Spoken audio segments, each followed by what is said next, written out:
గాజాలో బందీలుగా ఉన్న వారిని వెంటనే విడుదల చేయాలని హమాస్కు అమెరికా అధ్యక్షుడు డొనాల్డ్ ట్రంప్ స్ట్రాంగ్ వార్నింగ్ ఇచ్చారు. శనివారం మధ్యాహ్నం 12 గంటల వరకు బందీలను విడుదల చేయాలని డెడ్లైన్ విధించారు.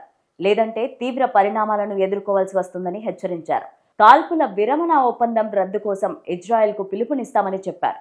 అక్కడ మిగిలి ఉన్న బందీలను విడుదల చేయాలని, వారందరినీ సురక్షితంగా వెనక్కి పంపాలని ట్రంప్ స్పష్టం చేశారు. గాజాను స్వాధీనం చేసుకుని పునర్నిర్మిస్తామని ట్రంప్ ఇప్పటికే ప్రతిపాదించిన సంగతి తెలిసిందే.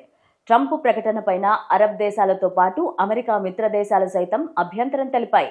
ఈ ప్రకటనను పాలస్తీన్లు తిరస్కరిస్తున్నారని, వారికి తాము మద్దతిస్తామని ఈజిప్ట్ విదేశాంగ శాఖ మంత్రి బాదర్ అబ్దెల్లాటి తెలిపారు. అలాగే గాజా శరణార్థులను తీసుకురావడానికి జోర్దాన్, ఈజిప్ట్ నిరాకరిస్తే వారికి అందిస్తున్న సహాయాన్ని నిలిపివేస్తామని కూడా హెచ్చరించారు. కాల్పుల విరమణ ఒప్పందంలో భాగంగా జనవరి 19 నుంచి ఇప్పటి వరకు ఇరుపక్షాల మధ్య 5 సార్లు పరస్పర బందీలు, పాలస్తీన్ల విడుదల జరిగింది. 21 మంది బందీలను హమాస్ విడుదల చేయగా బదులుగా 730 మంది ఖైదీలను ఇజ్రాయెల్ విడిచిపెట్టింది.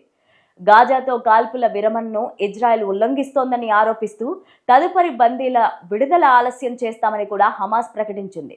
శనివారం మరికొంతమందిని విడిచిపెట్టాల్సి ఉండగా ఇప్పుడు హమాస్ ఇటువంటి ప్రకటన చేయడం ఉద్రిక్తతకు దారితీసింది. గాజాలో 15 నెలల యుద్ధం అనంతరం హమాస్, ఇజ్రాయెల్ మధ్య జనవరి 19 నుంచి యుద్ధ విరమణ అమల్లోకి వచ్చింది. ఈ ఒప్పందం కింద 21 మంది బందీలను విడుదల చేశారు. ఇందులో 16 మంది బందీలు ఇజ్రాయెల్ పౌరులున్నారు, 5 థాయ్ పౌరులున్నారు. మరోవైపు సదరు బందీలకు బదులుగా వందలాది మంది పాలస్తీనా బందీలను విడుదల చేశారు. ఇప్పటికే 70 మందికి పైగా బందీలు గాజాలో ఉన్నారు.